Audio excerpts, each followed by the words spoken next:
السلام علیکم ناظرین، اگر آپ یہ سمجھتے ہیں کہ اسرائیل کا اصل مقصد فلسطین کو برباد کر کے وہاں یہودیوں کو آباد کرنا ہے تو ایسا بالکل نہیں ہے۔ یہ تو اس بڑے مقصد کی ایک چھوٹی سی کڑی ہے جس کو اسرائیل حاصل کرنا چاہتا ہے۔ اسرائیل کا اصل مقصد تو مشرق وسطیٰ کے تمام تر علاقہ جات پر قابو پا کر وہاں موجود تمام تر مسلم ممالک کو برباد کرنا ہے۔ اسی کو در حقیقت گریٹر اسرائیل کا منصوبہ کہا جاتا ہے۔ اور گریٹر اسرائیل کی راہ میں سب سے بڑی رکاوٹ نہ فلسطین ہے، نہ حزب اللہ ہے، نہ حماس ہے، نہ ایران ہے، بلکہ پاکستان ہے۔ آج کی اس انتہائی دلچسپ ویڈیو میں ہم آپ کو گریٹر اسرائیل اور کیسے اسرائیل کے اس منصوبے کے راستہ میں سب سے بڑی رکاوٹ پاکستان ہے، اس متعلق انتہائی دلچسپ مگر لرزہ خیز معلومات فراہم کریں گے۔ امید ہے آپ ویڈیو کو اختتام تک دیکھیں گے۔ ناظرین، آپ سب لوگ جانتے ہیں کہ یہودیوں کی مقدس کتاب کا نام ہے تورات، لیکن یہ تورات اب تحریف شدہ ہے، اس میں یہودیوں نے ترامیم کر لی ہیں، لہٰذا اس میں کچھ بھی ٹھیک نہیں ہے۔ اس تورات میں یہ لکھا ہوا ہے کہ اللہ تعالیٰ کی طرف سے یہودیوں کے ساتھ یہ وعدہ کیا گیا ہے کہ دریائے نیل سے دریائے فرات تک، یعنی آج کے دن کے اگر حساب سے دیکھا جائے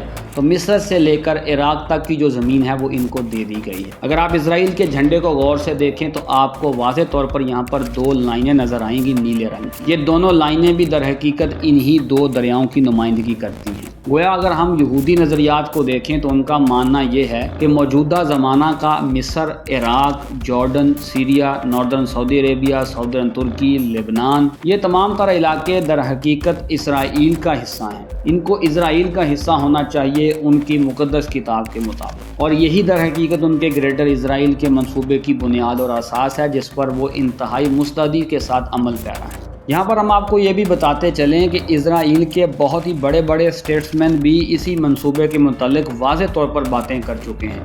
اسرائیل کے پہلے وزیر اعظم ڈیوڈ بن گورین نے، جو کہ در حقیقت اسرائیل کی تاریخ میں ایک بڑے نام کے طور پر جانا جاتا ہے، یہ بات علل اعلان کہی تھی کہ اسرائیل کا یہ حق ہے کہ ان کو دریائے نیل سے دریائے فرات کے درمیان جتنے بھی علاقے ہیں ان کا کنٹرول ملے۔ پھر اگر ہم بات کر لیں ایریل شارون کی، جو کہ اسرائیل کا سابقہ وزیر اعظم ہے، تو اس نے بھی یہ بات کہی تھی کہ اسرائیل پھیلے گا اور اسرائیل کا پھیلاؤ انیویٹیبل ہے، یعنی اس کو روکا نہیں جا سکتا۔ پھر ابھی پچھلے ہی سال 2024 میں اسرائیل کے اس وقت کے وزیر خزانہ سموٹرک نے ایک بیان دیا تھا کہ یروشلم، یعنی جو کہ اس وقت اسرائیل کا دارالخلافہ ہے، وہ در حقیقت دمشق تک پھیل جائے گا، یعنی اسرائیل دمشق تک پھیلنے کا منصوبہ بنا چکا ہے۔ اب ناظرین، ہم آپ کو یہ بتاتے چلیں کہ اسرائیل نے اپنے اس منصوبے پر عمل کرنے کے لیے باقاعدہ طور پر عملی کام بھی شروع کر دیا تھا اسی دن سے جس دن سے اسرائیل کی ریاست وجود میں آئی تھی۔ آپ دیکھیے، اس نے 56 میں کبھی مصر پہ حملہ کیا، پھر 67 اور 73 کی وارز میں اس نے جارڈن، سیریا اور مصر کو ناقابل تلافی نقصان پہنچایا۔ بالآخر جارڈن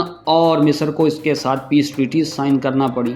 سیریا کے ایک بہت بڑے علاقے یعنی گولن ہائٹس پر آج بھی اسرائیل کا قبضہ ہے۔ اس نے یہ انشور کیا کہ کسی مسلم ملک کے پاس نیوکلیر ویپنز نہیں ہونے چاہیے۔ اس نے 1981 میں عراق کے اوزارک نیوکلیر ری ایکٹرز پر حملہ کیا اور ان کو برباد کر دیا۔ اس کو آپریشن اوپیرا کا نام دیا جاتا ہے۔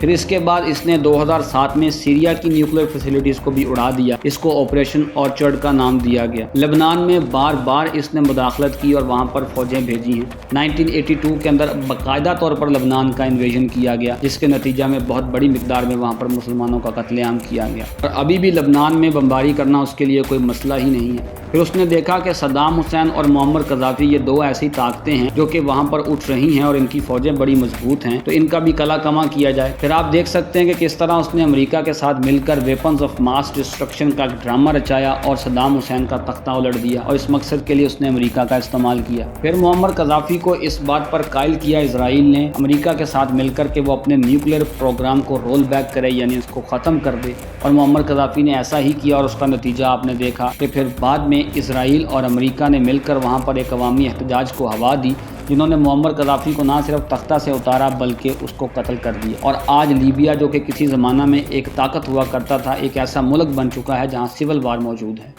پھر ایران پر اس نے امریکہ کو کہہ کر پابندیاں لگوائیں۔ ایران کی نیوکلیر فیسلٹیز کو تباہ کرنے کے لیے آئے دن اس نے منصوبے بنائے۔ ابھی حالیہ دنوں میں بھی اس بات کا خدشہ موجود ہے کہ اسرائیل ایران کی نیوکلیر فیسلٹیز پر حملہ کرنے والا ہے، کیونکہ اس کو اس بات کا کھٹکا رہتا ہے کہ اگر ایران نے نیوکلیر ویپنز حاصل کر لیے تو پھر میں گریٹر اسرائیل کے منصوبے پر عمل پیرا نہیں ہو سکوں گا۔ ایران کو معاشی طور پر کچل دیا گیا، ایران کے سائنسدانوں کو اور سیاسی رہنماؤں کو قتل کیا گیا۔ تو اگر آپ غور سے دیکھیے، اس وقت تو اسرائیل نے اپنا یہاں کوئی بھی دشمن اس قابل چھوڑا ہی نہیں ہے کہ وہ اسے چیلنج کر سکے، انکلوڈنگ ایران۔ تو اب آپ لوگ دیکھ سکتے ہیں کہ اسرائیل نے کتنی دیدہ دلیری سے اپنے گریٹر اسرائیل کے منصوبے پر 1948 کے بعد سے ہی عمل شروع کر دیا تھا اور آج تک وہ عمل جاری و ساری ہے۔ اب ایک چھوٹا سا ملک اتنے بڑے بڑے کام کرنے کے قابل آخر ہو کیسے رہا ہے؟ اس کے پیچھے موجود ہے ایک بڑی طاقت، یعنی امریکہ۔ آپ لوگوں کو پتہ ہے کہ امریکہ کے اندر ایونجیلیکل کرسچنز کی ایک بہت بڑی تعداد موجود ہے۔ ان کرسچنز کے مطابق تب تک عیسیٰ علیہ السلام دنیا میں واپس نہیں آئیں گے جب تک اسرائیل اپنی اس زمین پر قابو نہیں پا لیتا جس کا ان سے وعدہ کیا گیا۔ گویا ان کے نزدیک بھی اسرائیل جب تک پورے کے پورے فلسطین پر اور وہ تمام تر علاقہ جات جو دریائے نیل اور فرات کے درمیان پڑتے ہیں ان پر اسرائیل کا قبضہ نہیں ہوتا، تب تک ان کے جیسوس یعنی عیسیٰ علیہ السلام کی واپسی نہیں ہوگی۔ لہٰذا اسی لیے امریکہ میں جو بھی آدمی صدر کے لیے منتخب ہوتا ہے اس کو پتہ ہوتا ہے کہ اس کا ایک بہت بڑا ووٹ بینک انہی کرسچنز میں ہے، لہٰذا وہ ان کرسچنز کو خوش رکھنے کے لیے اسرائیل کے ان تمام تر اقدامات کو سپورٹ کرتا ہے، اس کو دفاعی امداد بھی فراہم کرتا ہے۔ پھر آپ یہ بھی جانتے ہیں کہ امریکہ میں اسرائیل کی لابی بہت طاقتور ہے، وہ بہت ہی امیر اور مالدار لوگ ہیں، لہٰذا ان کی سپورٹ کے بغیر بھی وہاں پر صدر منتخب ہونا آسان کام نہیں ہوتا۔ لہٰذا اسی لیے امریکہ نے ہمیشہ اسرائیل کو سپورٹ کیا ہے، لیکن یہ سپورٹ ٹرمپ کے زمانہ میں کچھ حد سے زیادہ ہی آگے گزر گئی۔ ٹرمپ کا خود کا سان لابی در حقیقت جیو ہے، تو لہٰذا ہمیں اس فیکٹر کو بھی اگنور نہیں کرنا چاہیے۔ آپ دیکھیے کہ ٹرمپ نے یروشلم کو باقاعدہ ریکگنائز کیا کہ وہ اسرائیل کا دارالخلافہ ہے، جبکہ یروشلم کا ایسٹرن پارٹ فلسطینی ریاست کا حصہ ہے یونائٹڈ نیشنز کے مطابق۔ ٹرمپ نے وہاں پر اپنا سفیر بھیجا، وہاں پر سفارت خانہ کھولا گیا۔ پھر ٹرمپ نے جو سیریا کا اسرائیل کی طرف سے قبضہ کیا ہوا علاقہ گولن ہائٹس ہے اس کو ریکگنائز کر لیا کہ یہ لیگل ہے۔ پھر ٹرمپ نے مسلم ممالک پر دباؤ ڈالا کہ وہ اسرائیل کو ریکگنائز کریں، اس کے ساتھ تعلقات ٹھیک کریں۔ ابراہم اکارڈز کا ایک زمانہ آیا، آپ جانتے ہیں کہ متعدد مسلم ممالک نے اسرائیل کو ریکگنائز کیا اور اس کے ساتھ اپنے تعلقات کو ٹھیک کیا۔ ابھی بھی فلسطین میں لاکھوں لوگوں کا قتل عام ہو جانے کے بعد بھی امریکہ نے اسرائیل کے لیے اپنی دفاعی اور مالی امداد بند نہیں کی۔ اب ہم بات کرتے ہیں پاکستان کی۔ اسرائیل کے لیے سب سے بڑی جو مصیبت ہے وہ مسلم دنیا میں پاکستان ہے، کیونکہ یہ ایک ایسا ملک ہے جس کے پاس ایٹمی طاقت ہے، جس کی فوج کا کسی دوسرے مسلم ملک کی فوج کے ساتھ کوئی کمپیریزن ہی نہیں۔ ہم آپ کو یہ بھی بتاتے چلیں کہ 2003 میں یہ ہیرڈز اخبار کی رپورٹ ہے جو کہ اسرائیل کا اخبار ہے کہ اسرائیل نے ہندوستان کو مشورہ دیا تھا کہ ہم مل کر پاکستان کی نیوکلیر فیسلٹیز پر بمبنگ کرتے ہیں، لیکن ہندوستان نے ایسا کرنے سے انکار کر دیا۔ پھر اسرائیل کے سابقہ وزیر دفاع موشے دیان کا بھی یہی کہنا تھا کہ پاکستان کا نیوکلیر کیپیبل ہونا ہمارے لیے ایک اسٹریٹجک تھریٹ ہے، کیونکہ اگر پاکستان اسلامی نظریہ پر بیس کرتا ہے اور کل کو اسرائیل نے سعودی عربیہ تک اپنی حدود کو وسیع کرنا چاہا جہاں پر مسلمانوں کے مقدس ترین مقامات ہیں، تو کوئی مسلم طاقت اس قابل ہم نے چھوڑی نہیں ہے، لیکن پاکستان چونکہ ایک نیوکلیر کیپیبل کنٹری ہے، ایک انتہائی ملیٹریلی پاورفل ملک ہے دنیا کا، لہذا پاکستان ہمارا رستہ ضرور روکے گا۔ لہذا اسرائیل اسی لیے ہمیشہ پاکستان مخالف رہا ہے۔ آپ دیکھیے کہ ابھی 2025 میں جو پاکستان اور ہندوستان کے درمیان ایک ایریل وار ہوئی جس میں ہندوستان کو بری طرح شکست ہوئی، اس دوران بھی اسرائیل کے 150 کے قریب جو لوگ تھے وہاں پر موجود تھے جو اسرائیل کی طرف سے ہندوستان کی مدد کو آئے تھے۔ ہندوستان جو ڈرونز استعمال کرتا ہے وہ بھی اسرائیل کے ہی بنے ہوئے ہیں۔ تو آنے والے زمانہ میں جبکہ اسرائیل اب ایران کی نیوکلیر فیسلٹیز کے اوپر بھی بمباری کرنے کا منصوبہ بنا چکا ہے اور اس پر صرف عمل درآمد باقی ہے، آنے والے زمانہ میں جب مڈل ایسٹ کے حالات مزید خراب ہوتے ہوئے نظر آ رہے ہیں اور اسرائیل اپنے پر پھیلاتا ہوا نظر آ رہا ہے، پاکستان کا کردار مزید مضبوط ہو جائے گا اور پاکستان کے کردار کو مزید اہمیت مل جائے گی۔ اب ہمیں دیکھنا یہ ہے کہ پاکستان آنے والے حالات میں کس طریقے سے اس اسرائیلی خطرے کو رسپونڈ کرتا ہے۔